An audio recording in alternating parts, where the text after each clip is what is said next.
I'm going to add some elements to this photograph that was shared on the Inspirational Photos for Artists Facebook group. So thank you, Linda, for that. And I plan to use this as a reference for my upcoming watercolor workshop. So this is not a digital tutorial or anything like that. It's just information for my watercolor members to see how I've modified this image for our workshop. First thing I'll do with this image is to crop it down, and I shall just select an area here which looks good. Bring that in a little bit there. So that's going to fit well on a 9 by 12 inch, I think, piece of paper, watercolor paper. I'll use the color selector tool, and we've got a highlight on this rooftop down here. So I'll use that as my color. So what I'm trying to do here is just change this building into something a little bit more simplified. And this is for a watercolor workshop, and we've got all levels, beginners and intermediates and more experienced artists, so it needs to be suitable for everyone. So what I'm going to try and do here is just make it an interesting scene. So we've got a farm here that's maybe even, so the great thing about doing these digitally, it's endless possibilities to just try different things. What if we put a bit of warmth on that rooftop there? And I know that probably would be slightly in shade because it is actually tilted away from the sun there a little bit. A little bit of artistic license. So you can see there's actually sunlight on that roof there, just coming across there. And let's have a look at this tree line. So again, I'll just pick the colour here, and maybe let's just increase the size of the tree there. And the reason for that is just to perhaps add a bit of a stop here. Also, we've got this lamppost as well, but it's just a little bit straight along there. We can make it slightly more interesting. And this is not designed to be a piece of artwork here. This is just working out something for my demonstration. What about this road? Let's get rid of that.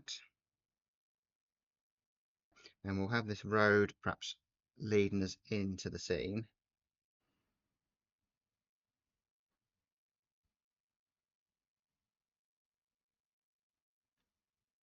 So we've got, rather than having a solid line across here, we've got a broken line.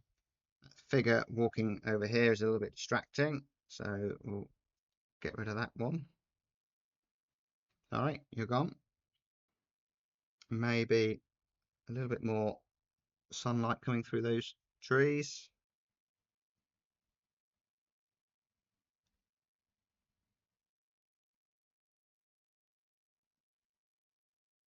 Let's add a little bit more sparkle.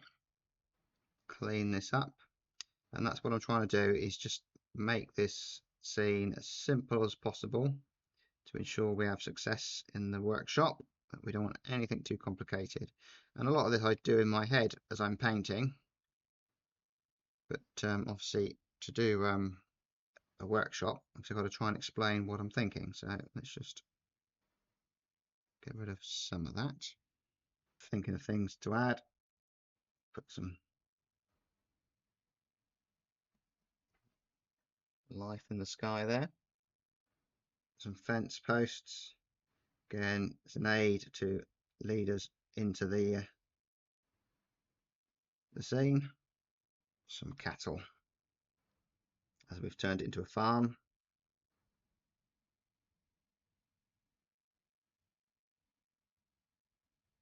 Again, it gives us an option there for some more light, little sparkle on the tops of the cows there. And we want some shadows, maybe a entrance to the barn. Now, that wasn't a good place to put it because we've got an upright there, so let's move it over to there. That's going to be darker under there. Just a few little bits of light on the road there, maybe. Going to be a little bit of sparkle on the grass area. So again, we've got to try and figure out how we'll portray all of that in watercolor as well. It's be interesting. Vehicles here, so let's turn them into a tractor, trailer, farm truck, whatever, it doesn't really matter. So I'm tempted to turn this into a farmhouse. I'm not really worried about the colours, because when I come to paint all of this, I won't be worried about the colours there. I'll just be trying to keep it warm and harmonious, the colours. So maybe that could be a barn. And quite often you see that with farms and so on, that you have buildings, overlapping buildings and so on. Simplify it. Let's turn it into one rooftop there. Just make that smaller.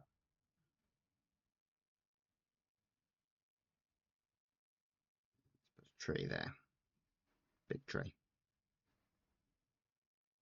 It's actually going to give us a shadow off of that tree.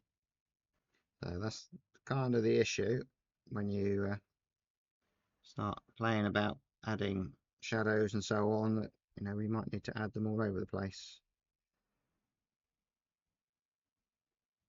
I think, for instance, we could have a long shadow coming off of there as well, I think. So what I'm trying to do is portray light in this area here. Got an opportunity here to perhaps have a figure. We could do with trying to balance the scene.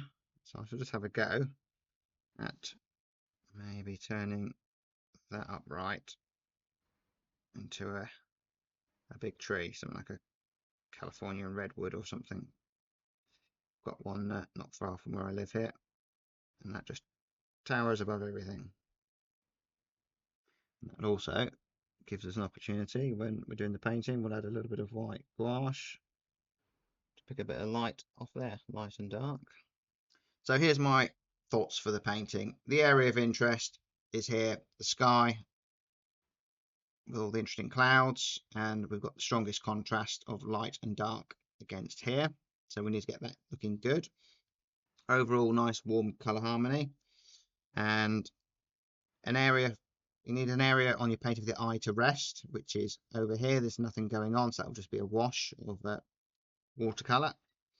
We've got a little bit of interest here, so I think you can have more than one center of focus.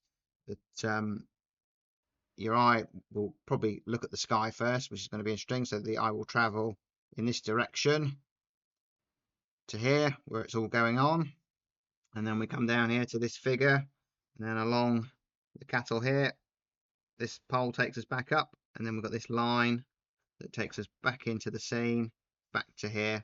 So the eye should hopefully be staying here in the painting.